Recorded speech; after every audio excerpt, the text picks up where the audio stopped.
देश तक न्यूज़, सच्ची खबर पक्की खबर। नमस्कार मेरे सभी पल्स पीड़ित साथियों को। मैं एडवोकेट अमित गर्ग, आमजन कल्याण समिति से प्रदेश अध्यक्ष और इस पल्स की लड़ाई का एक छोटा सा सिपाही। साथियों, अभी मैं यूट्यूब चैनल सुन रहा था और कई व्हाट्सएप ग्रुप पर भी मैसेज देखे, सेबी की वेबसाइट पर भी, कि सेबी ने पिछले 5 सालों का अपना जो डाटा है, जो रिपोर्ट है, वो उन्होंने सबमिट की है। साथियों, सिर्फ मैं हिंदुस्तान के जितने भी एजेंट साथी हैं, सीनियर साथी हैं, जितने भी संगठन इस लड़ाई को जिन्होंने शुरुआत की, जो लड़ रहे हैं,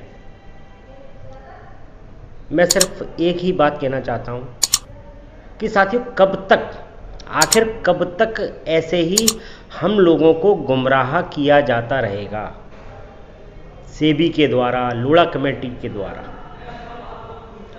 हम लोगों की संख्या इतनी है कि यदि हम चाहें तो एक दिन में सुप्रीम कोर्ट में अपना डाटा जमा करा के और लोढ़ा कमेटी से पूछ सकते हैं कि आपने क्या किया।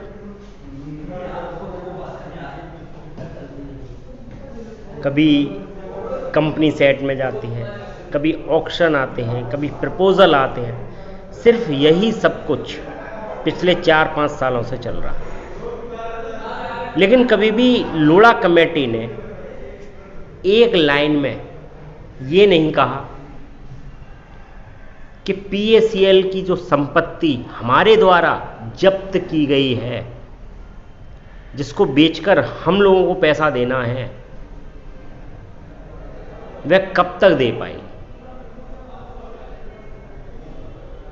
न नौमन तेल होगा, न राधा नाचेगी, न बाबा होगा, न घंटा बजेगा,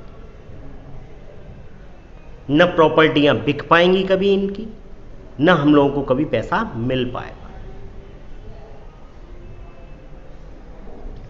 साथियों, अभी भी वक्त है, एकजुट होकर एक आवाज में सुप्रीम कोर्ट में अपना एक अच्छा सा वकील पूरे देश से यदि हम करते हैं तो जरूर हमें सफलता मिलेगी।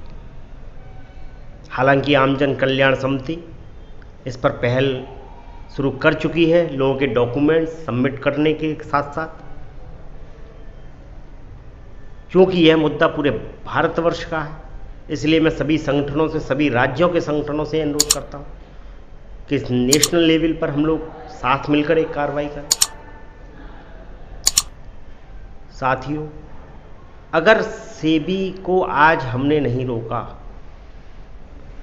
आज हमने इसका विरोध नहीं किया, तो 20 वर्षों में भी हम पैसा नहीं ले पाएंगे।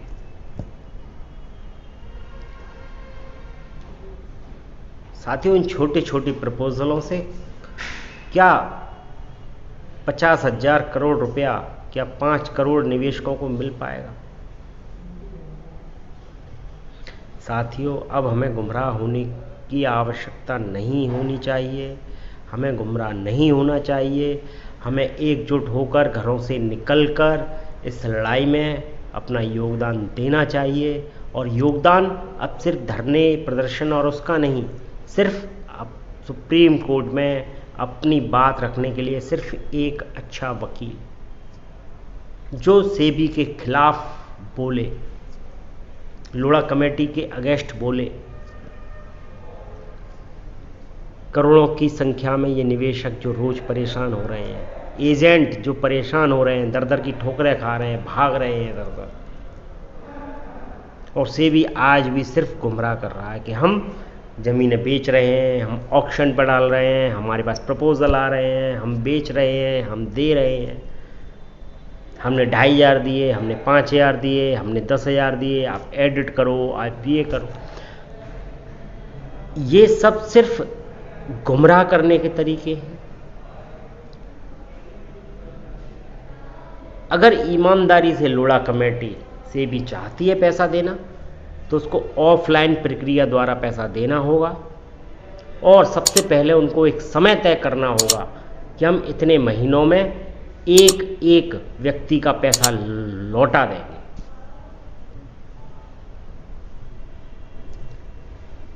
जो अपलोड की प्रक्रिया चलाई गई, रसीदों को जमा करने की प्रक्रिया चलाई गई, लोगों के पास रसीदें नहीं हैं, जिन्होंने पूरी रसीदें जमा कर दी उनको भी आधा अधूरा पैसा मिला। आखिर यह सिर्फ दिखावा है सेबी के द्वारा, लोढ़ा कमेटी के द्वारा, जिस पर हमें बिल्कुल विश्वास नहीं है।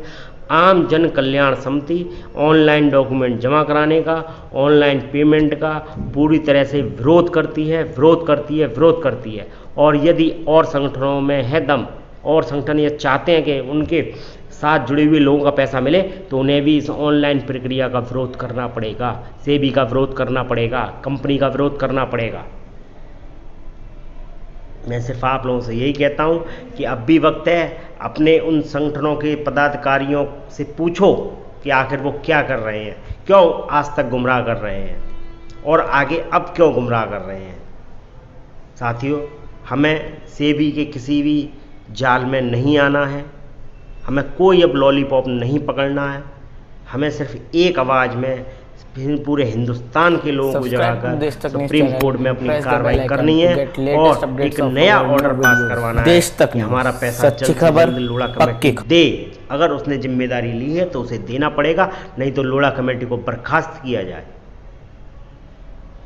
मैं आप सबसे सिर्फ यही करूँगा। मैं बहुत ही छोटा सा व्यक्ति, बहुत इस लड़ाई में बहुत मामूली, क्योंकि मेरी कोई बहुत बड़ी रैंक नहीं, बहुत बड़ी कंपनी की मुझे जानकारी नहीं जिन जो बड़े बड़े सीनियरों को हुआ करती थी। मैं सिर्फ इतना कहना चाहता हूँ, जितनी समझ है उस समझ के आधार पर आपको बता रहा हूँ। पहले भी मैंने जो कहा कि इस तरह से पैसा नहीं मिल पाएगा, लेकिन संगठनों ने बात नहीं मानी। साथियों, मैं सिर्फ यही कहूँगा कि आम जन कल्याण समिति के साथ यदि कोई भी संगठन जुड़ना चाहता है तो सबसे पहले सिर्फ हम कानूनी लड़ाई लड़ेंगे, सुप्रीम कोर्ट से लड़ाई लड़ेंगे, इसके अलावा हमारी कोई लड़ाई नहीं होगी। और हम सेबी का विरोध करते हैं। हमें सेबी के किसी भी अब झांसे में नहीं आना है, क्योंकि ये लोग 5 साल से गुमराह कर रहे हैं और आज भी गुमराह कर रहे हैं। कंपनी वाले भी गुमराह कर रहे हैं, आज भी कंपनी की तमाम कंपनियां चल रही हैं। तो साथियों, बस मैं यही कहूँगा कि साथियों, भ्रमजाल में ना फंसें। ये एक भ्रमजाल है।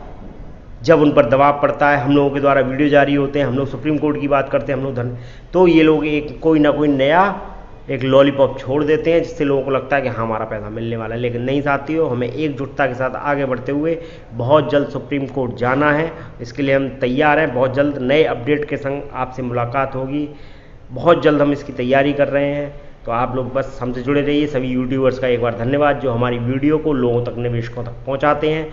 मैं अंत में फिर यही कहूँगा कि सेबी सिर्फ हमें गुमराह कर रहा है, हमारा पैसा नहीं मिल पाएगा इस तरह से। जय Hind. Subscribe to Desh Tak News channel and press the bell icon to get latest updates of our new videos. देश तक न्यूज़, सच्ची खबर, पक्की